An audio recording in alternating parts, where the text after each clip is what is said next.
వివిధ ప్రజా సంఘాల్లో చాలా చురుకైన పాత్ర పోషిస్తూ సమాజాన్ని ప్రేమించే మంచి మనుషులారా, అందరికీ కూడా పేరు పేరున ప్రత్యామ్నాయ సాంస్కృతిక ఉద్యమాభివందనాలు.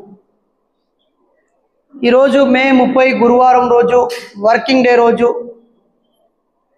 నేను రాయలసీమలో ఒక చక్కటి చారిత్రక నేపథ్యము, అలాగే ప్రకృతి వైవిధ్యం కలిగిన ప్రాంతము మదనపల్లికి రావడం జరిగింది.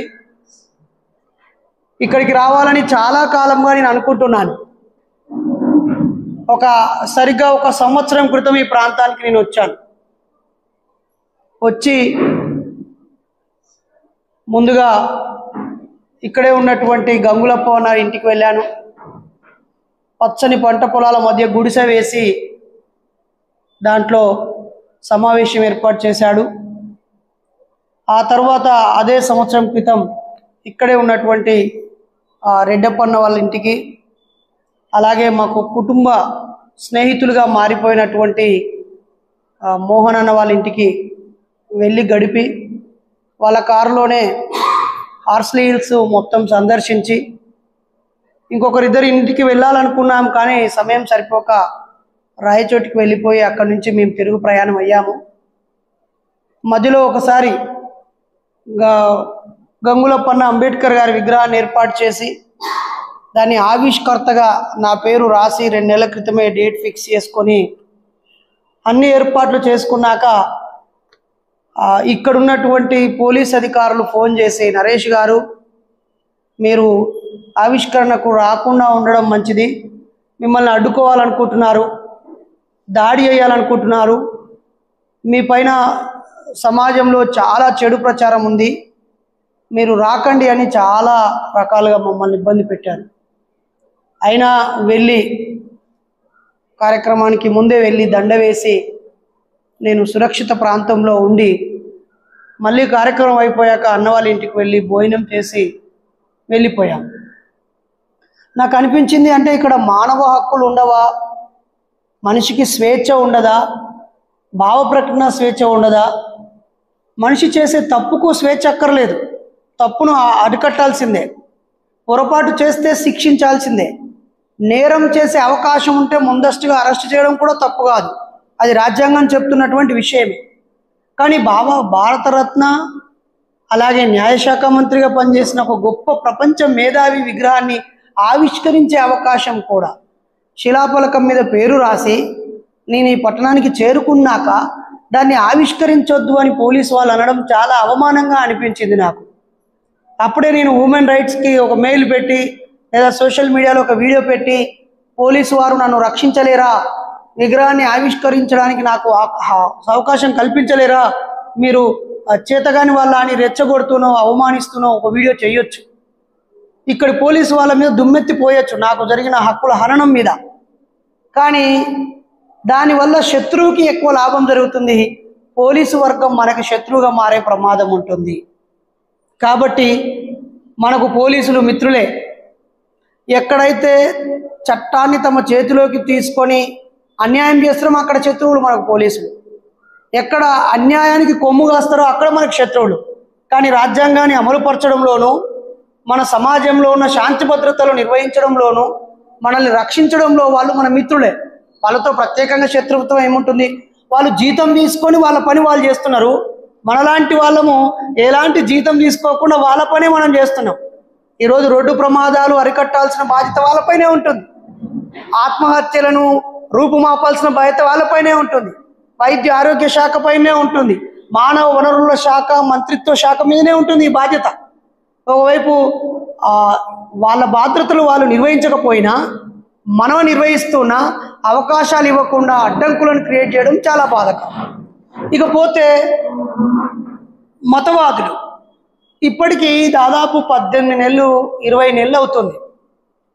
నేను ఒక అంబేద్కర్ విగ్రహావిష్కరణలో మాట్లాడుతూ, అయ్యా మిత్రులారా, మన సమాజంలో నిన్నటికి నిన్న మాల వేసిన వాళ్ళు వండి పెడితే దాన్ని పారవేసి మలం కలిపారు, మొన్నటికి మొన్న జగిత్యాలో మన వాళ్ళు బోనం వండితే తన్ని తగిలేశారు, నిన్నటికి నిన్న గుడి లోపలికి వస్తే మెడలు బట్టి బయటికి గెంటేశారు, ఇలా ఎందుకు జరుగుతుంది? ఇంకా ఈ సమాజంలో అసమానతలు, కుల వివక్ష, ఎక్కువ తక్కువ అనే భావం ఉంది. ఇది పోవాల్సిన అవసరం ఉంది. మన వాళ్ళేమో బాధ్యత మర్చిపోయి, పేదరికాన్ని పోగొట్టడానికి ఎలా కష్టపడాలనే విషయం మర్చిపోయి, తనకున్న వ్యసనాలను తగ్గించుకోవడం ఎలా అనే చైతన్యం మర్చిపోయి, తనలాంటి వాళ్ళతో సంఘం కట్టాలనే సోయి మర్చిపోయి, సమాజం గురించి చదవాలని, మన చరిత్ర చదవాలని, మహానుభావుల ఉపదేశాలు వినాలని, సమాజాన్ని ప్రభావితం చేయాలనే దిశగా పోయి సినిమాల వెనకాల, డ్రగ్స్ వెనకాల, బిర్యానీల వెనకాల, రాజకీయ నాయకుల వెనకాల, పార్టీల వెనకాల వెళ్ళడం తప్పేం కాదు. రాజకీయాల్లోకి యువత వెళ్ళడం తప్పేం కాదు. అదొక భాగ్యమే, అదొక భాగమే. కానీ పావులుగా కనిపిస్తూ, కరివేపాకులా తీసివేస్తూ, టిష్యూ పేపర్లాగా వాడుకునే చోట మీరు వాడుకోబడొద్దు. చివరికి మిమ్మల్ని మీరు కంట్రోల్ చేసుకోవడానికి మీ తల్లిదండ్రులు మీకు మాలలు వేసే పరిస్థితి వచ్చింది. మీరు మాలలు వేసుకున్నా, మెడలో రకరకాల మాలలు వేసుకున్నా మీకు సమానత్వం దొరకట్లేదు.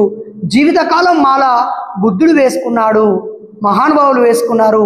ఆ బుద్ధుని పంచశీలలో మద్యం సేవించరాదు, వ్యభిచారం చేయరాదు, దొంగతనం చేయరాదు, గుట్కాలు బుక్కరాదు, జీవహింస చేయరాదు అని, అబద్ధం ఆడరాదని చెప్పాడు. కాబట్టి బాబాసాహెబ్ విగ్రహం పెట్టడమే కాదు, ఈ సూత్రాల్ని మీ జీవితాల్లో ఇముడింపజేసుకొని జీవితమంతా మాల వేసుకున్నట్టుగానే బతికి ఆదర్శంగా ఉండాలి అని చెప్పే క్రమంలో మీరు ముఖ్య దేవుళ్ళ యొక్క పుట్టుకలు ఇలా ఉన్నాయి, పాటలు ఇలా ఉన్నాయని నేను చెప్పాను.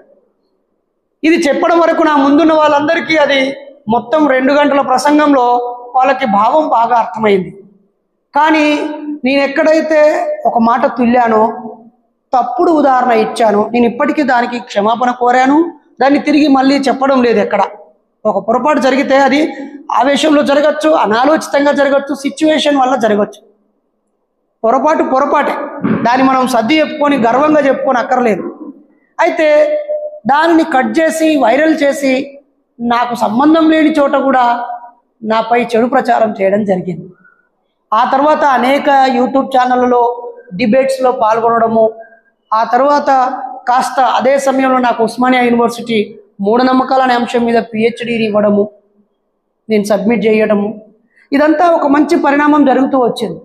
ఇంకా నేను అనుకున్నాను, ఒక PhD చేసిన, డాక్టరేట్ పొందిన వ్యక్తిగా, ఒక 4 మాస్టర్ డిగ్రీలు చేసిన వ్యక్తిగా, 3 డిప్లొమా డిగ్రీలు చేసిన వ్యక్తిగా, 2 ప్రొఫెషనల్ డిగ్రీలు చేసిన వ్యక్తిగా, లా చేస్తున్న వ్యక్తిగా, BEd లాంటి టీచర్ వృత్తి సంబంధించిన చదువును చదివిన వ్యక్తిగా, PhD చేసిన వ్యక్తిగా, లా చదువుతున్న వ్యక్తిగా నేను ఈ సమాజానికి నాకున్న చైతన్యాన్ని, లేదా వాక్ చాతుర్యాన్ని, లేదా నేను చదివిన దాదాపు 2-3 వేల పుస్తకాల సారాన్ని నా తరం యువతకు అందించాలి.